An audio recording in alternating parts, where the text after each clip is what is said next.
We'll guide you through how to use Blender keybinds for a more efficient workflow. If you find this helpful, consider subscribing and liking the video.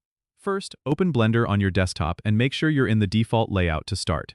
To navigate around, you can use the MIDLE mouse button to orbit around your scene. Holding Shift and the MIDLE mouse button will let you pan. Now, let's talk about selecting objects. Right-clicking is no longer the default, so left-click to select an object. To deselect, just click on an empty space in the viewport.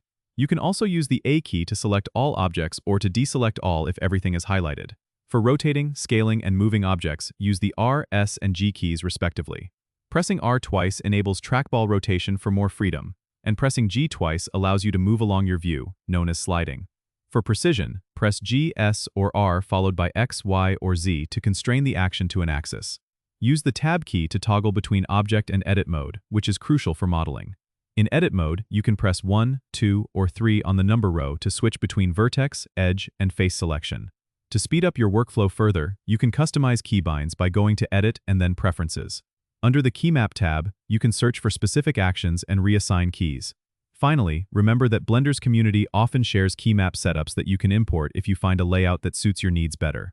Don't forget to subscribe and comment if this helped you out.